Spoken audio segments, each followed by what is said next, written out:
Shivambu. Oh. Thank you very much, Chairperson. I'm very worried, Chair, because Mr. Zolatsotsi took an oath and he said, "So help me God," and Minister Brown took an oath as well. And the last time I checked, Exodus 20 verse 7 says that, "Thou shalt not take the name of the Lord your God in vain, for the Lord will not hold him or her guiltless that taketh his name in vain." And it looks like we're going to a situation where one of the two would have used the Lord's name in vain. And the Minister West uses lots of split infinitives whenever she wants to emphasize a point. But I want to now deal with just basic policy issues in terms of what is the state of state-owned companies. In 2015, we approved a special appropriation bill which gave 23 billion rands to Eskom. That was under your watch. Did that 23 billion contribute to the stabilization of Eskom? Do you think currently that Eskom is in a stable financial status? Is Eskom not going to have a financial crisis in the immediate future, despite the fact that government had to dispose of its interest and stake in Vodacom in order to bail out Eskom? First question. Thank you very much. Of course, the 23 billion rand was intended to stabilize Eskom, and it did so. Presently, Eskom does have liquidity problems. Eskom has raised only 52% of its its build program for next year. By this time, in previous years, it would have raised almost 100%. But more than that, Eskom has had a 2.2% tariff hike last year. And that 2.2% does not cover the cost of electricity. And of course, as you know, that the economy is not growing. So electricity is, I think it grew by about 1.2% in the last year, which means that it's not growing fast enough. And so the sales of electricity is not growing. More people are going off the grid. And I think there's a very important, Eskom's at a very important point. And I've raised this with the board. Eskom, given that very soon the Minister of Energy will be talking to the energy mix, and the IRP and the IEP we'll have a better sense of what the end state of Eskom should be. I have a sense that we need to rethink the company.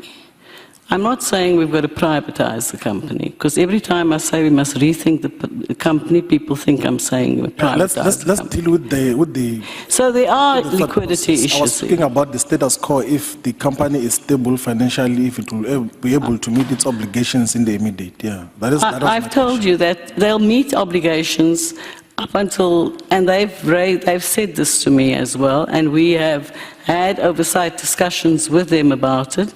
For the next 6 months, Eskom is still okay.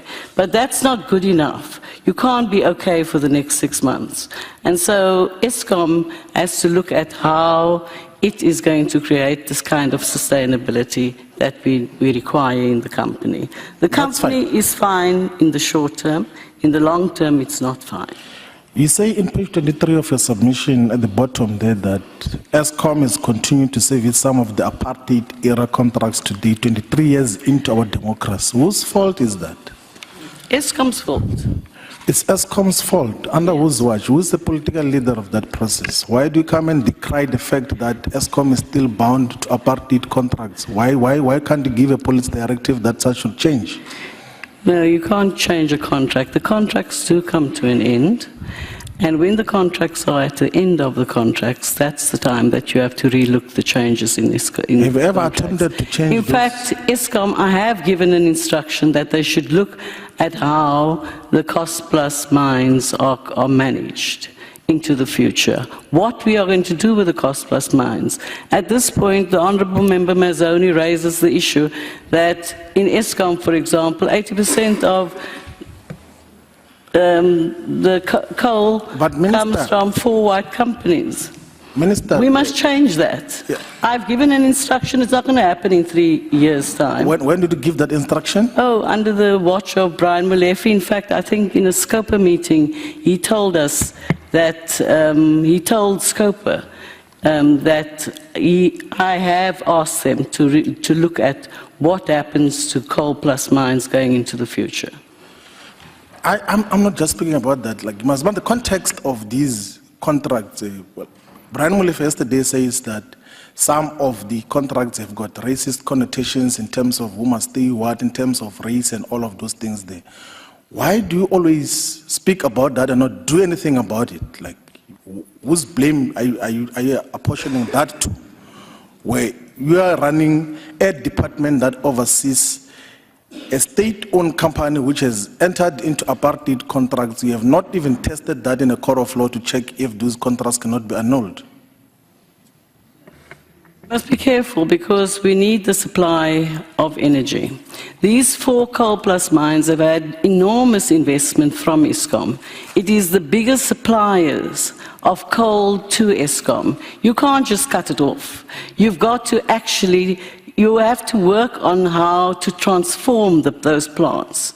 I mean, and the fact that there are contracts in place is something that Eskom is looking at. This is an operational matter. The fact that I've given a policy instruction, the policy instruction is not something that's going to come overnight. It will come. That's okay. My observation is that it's the cowardice of the politicians that is leading to that situation, and you must not apportion the blame to anyone. Now, let me ask again, have you ever met with any of the Gupta family members, privately or in terms of the official work of you as a Minister of Public Enterprises? Have you ever met with any of the Guptas in their compound, in your house, in any office, in Eskom offices? Have you ever met any of them to discuss Eskom issues? I have said this before.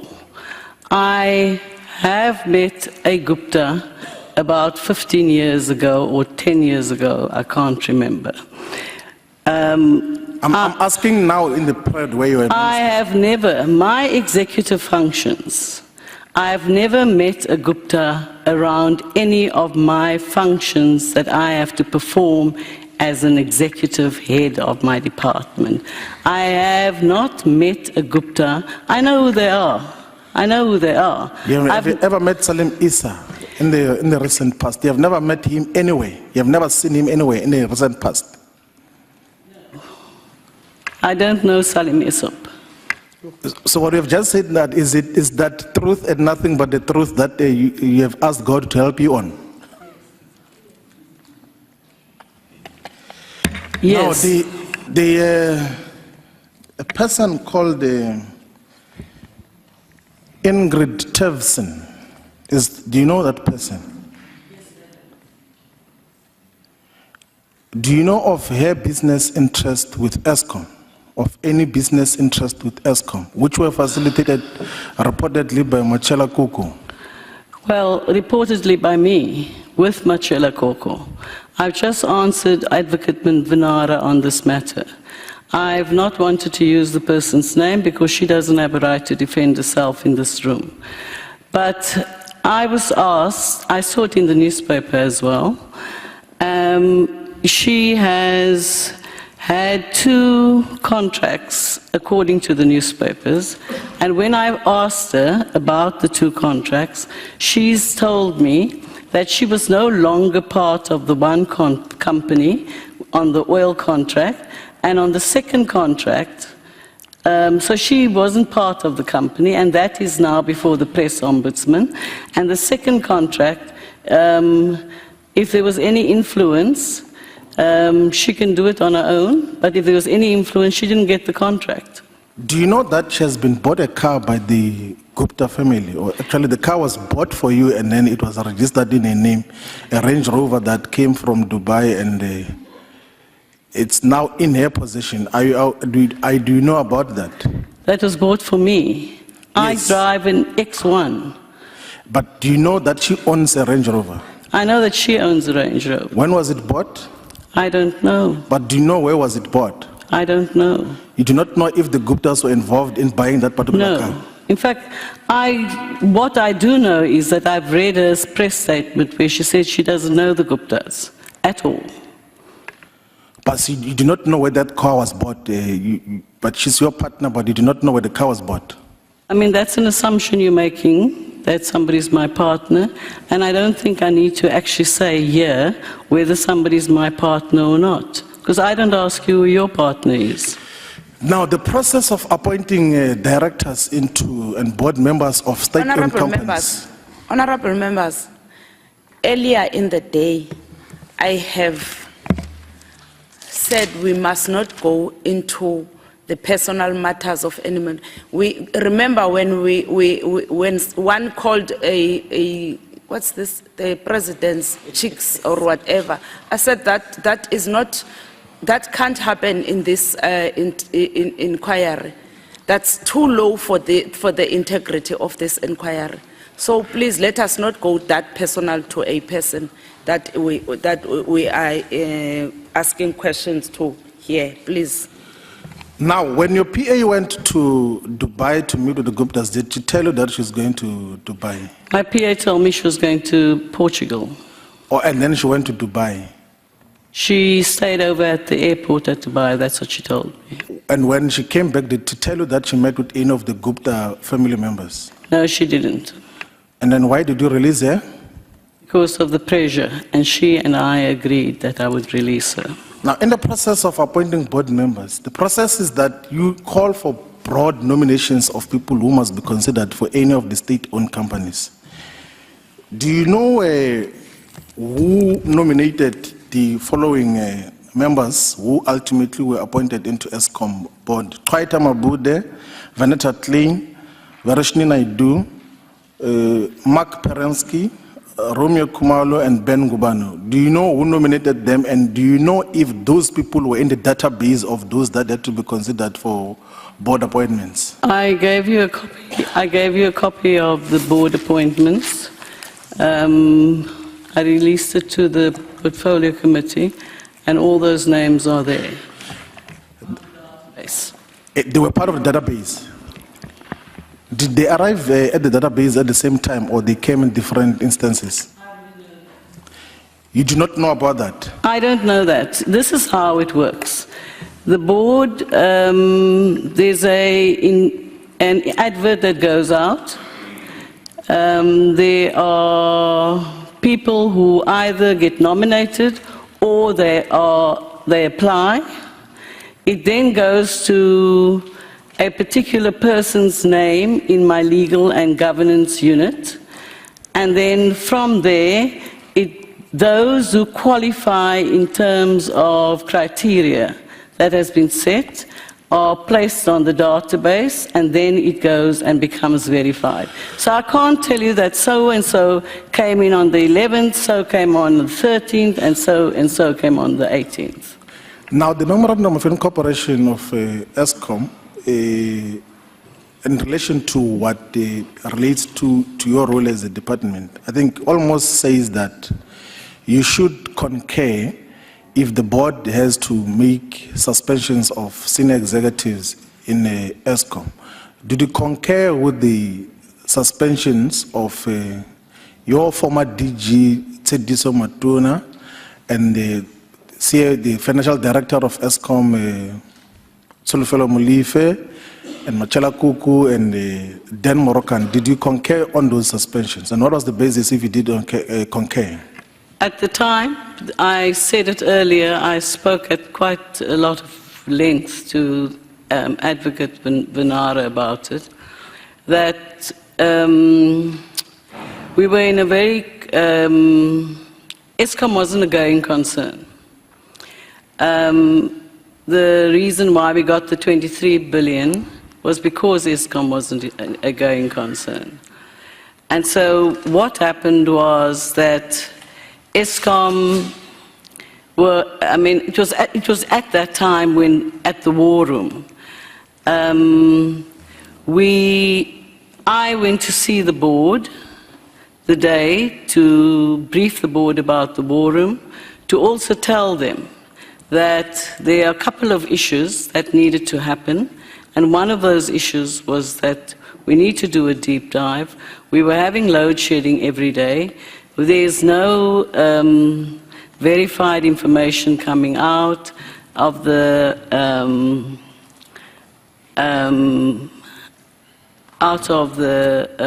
company, just a number of issues. The high price of primary energy. No, I'd like to give you a context, yes, so if you don't mind, I'd like to do so.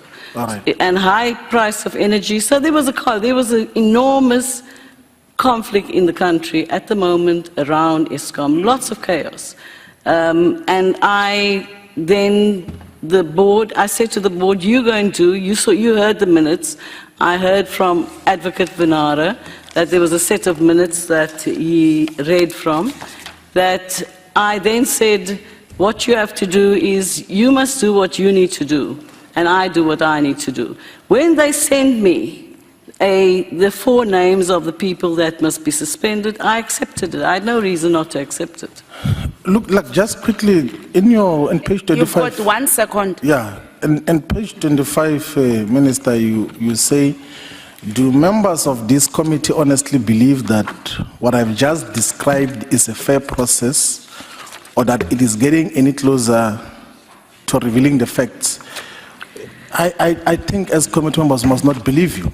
I don't think we must believe any of the things that you said, particularly about your relationship with the Guptas. I don't think that Mr. Tsotsi, who can have the courage to come and disclose a meeting with the president here, can come and lie about a meeting in your house with Salim Issa and Tony Gupta. I don't think that if we were to choose between who to believe between you and Mr. Zola Tsotsi, we must believe you.